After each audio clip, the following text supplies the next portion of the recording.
All right, so let's review what we learned. We learned that system.out.println is so that we can print whatever is inside quotes and then start a new line.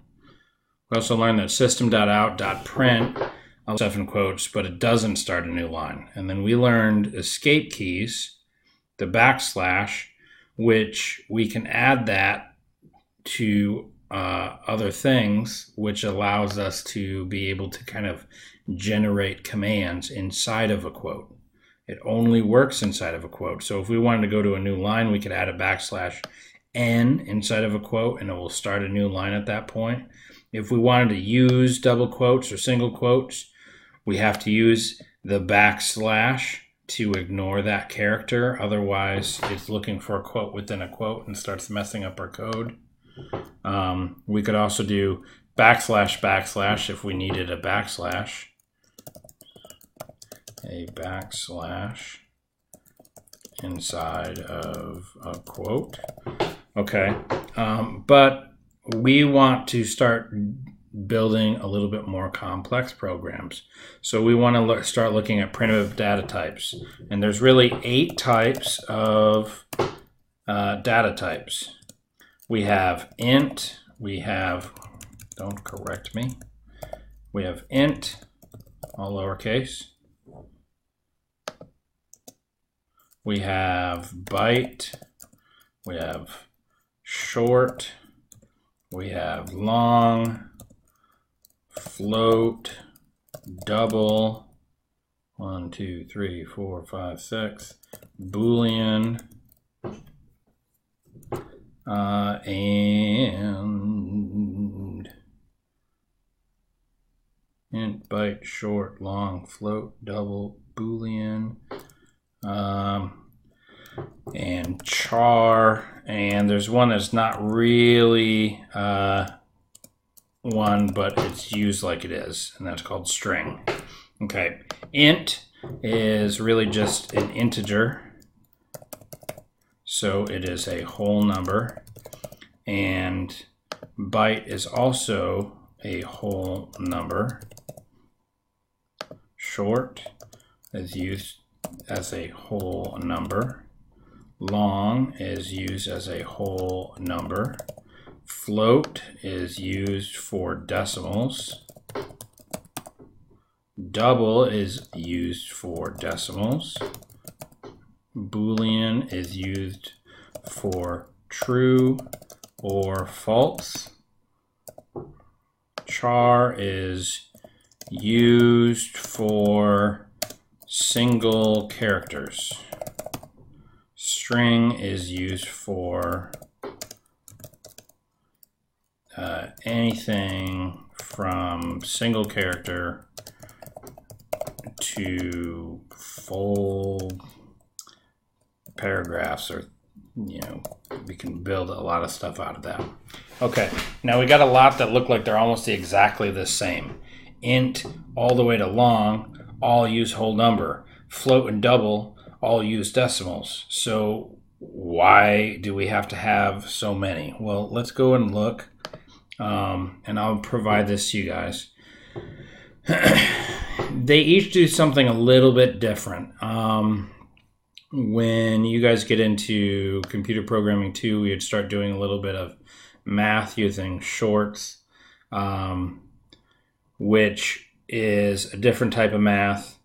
But int is what you're probably going to use most of the time when you are dealing with whole numbers. Okay. Now what it does is that it does cover quite a bit. So -2 to the power 31, if you guys want to enter that in your calculator, or 2 to the power 31 minus 1, because we're also counting 0, is quite a bit of numbers that we can play with.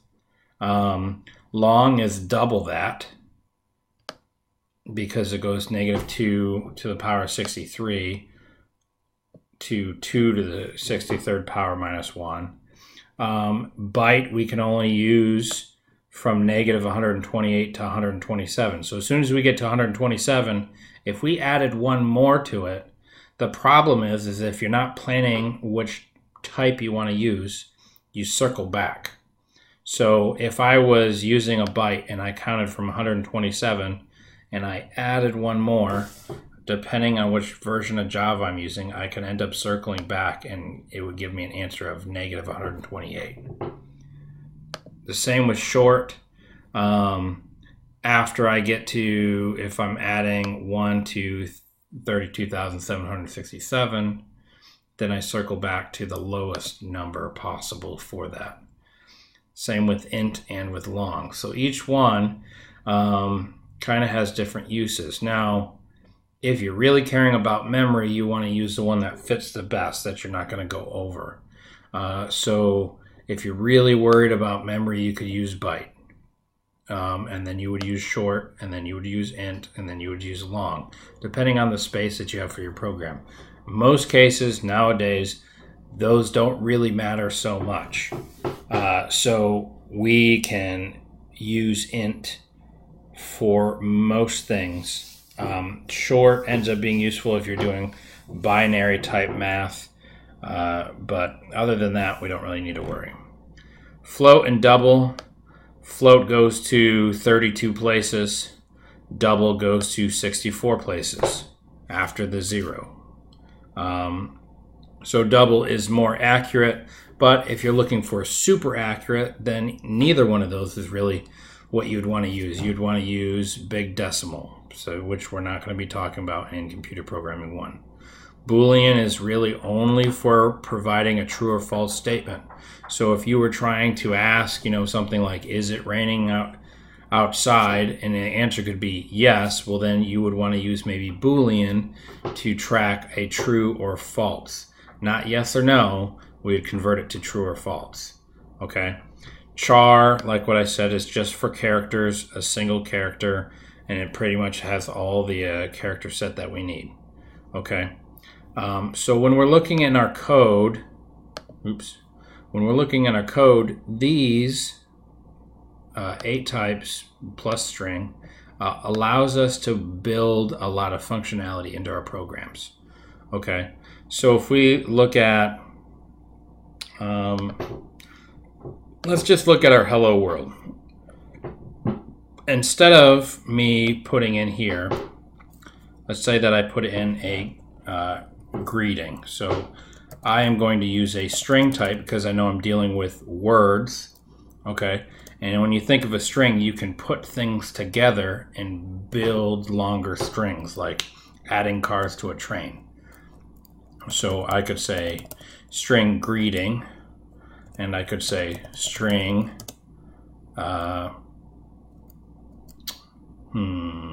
name.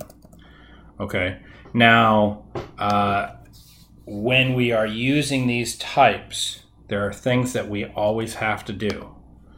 You are always going to have to declare. So I'm going to use a comment. That's a comment. Declare.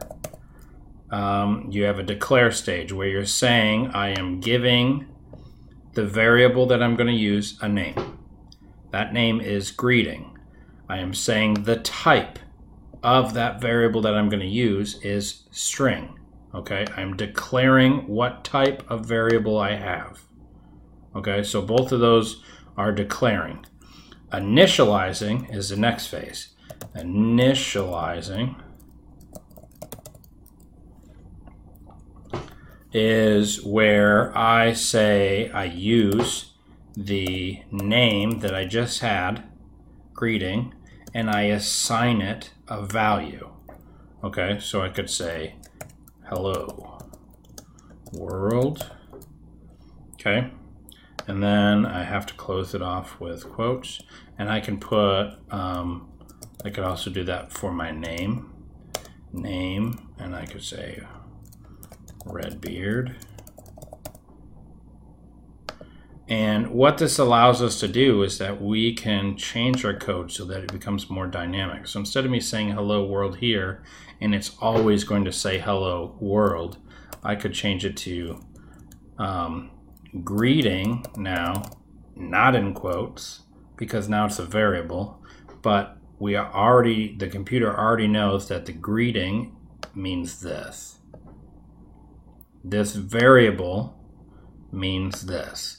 When we are assigning stuff to a variable, basically when we are putting something in a box and I name my box that variable name, I can reuse that box. I can pull stuff out of that box whenever I want. Okay, so this greeting, I can use that. I can also change this too. So instead of saying Redbeard here, I could just say name. And then when I print it out, we don't need that anymore, so let's comment it out.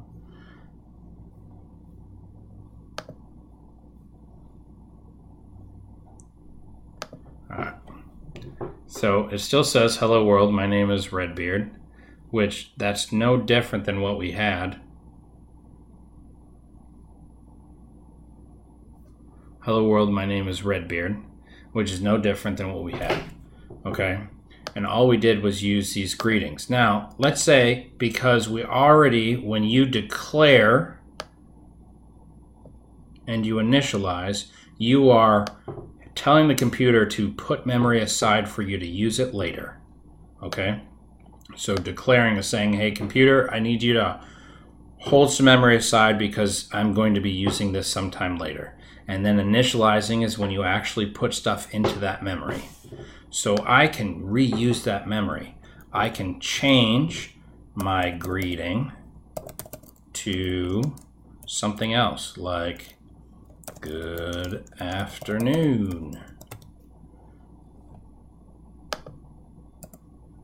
And then I could print it out again. I could print out this exact same thing, but underneath where I did my greeting, where I changed my greeting, and it will be changed. So when we run this again, greeting originally was hello world. That's what got printed out. However, when I print out again, and we could do a line break on there. So if I wanted to do a line break, remember it's got to be inside quotes so we can see it. And then when I print, even though greeting originally held hello world, I changed it to good afternoon. And so when I printed it out again, it printed out good afternoon. It completely overwrote what was there, and I reused that variable. That's very good for programming. I could do this many, many, many times. Every time I wanted to change something, I could just reuse the variable. Okay. Now, one thing about variables is that when you're using these primitive data types and you're using variables, when using primitive data types for variables, or really anything when you're using for variables, you must be descriptive in the name. It's not going to make the program run any less. However, you do not program for just you. You program for others to look at your program and be able to run with it. Okay, so if I made this greeting, and let me go ahead and refactor. So if I wanted to refactor, I could go to code. I could go to, oh, it's not there, is it? It's in refactor.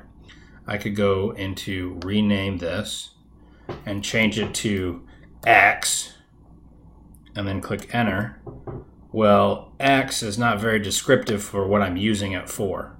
It's still correct, it will still run, but it becomes very hard to read the code when you are using variables that are not descriptive. Okay? So you want to use variables that are descriptive in what they are doing and what they are for, so anyone that is looking at them can understand what you are intending. Okay? You want to have good readability in your code when you're developing it. Okay, so just doing that gives us a lot. We can store stuff to use. So I could do different things with this, and you guys are going to do this for another program. What I want you guys to do, though, is I want you to start kind of playing around with, in your hello world, changing it so now that you're using the greeting and you're using the name, to make it so it's a little bit different. So in your paragraphs, you could also change some things that you are using as variables that you declared and initialized prior to printing out, so you can see that you can have the computer hold information for you. Okay? Once you get to that point, then I will have another video of how you can actually capture what a user who's using your program could do, so that you can have an interaction with the user. You could ask them questions, and based on their answer, you can do different things. Okay? So go ahead and play around with this using that. Now, we only did string, and we'll start in the future doing a lot more. But using string, we can capture words and things like that and be able to deal with more complex code that is dynamic in nature. All right, have fun.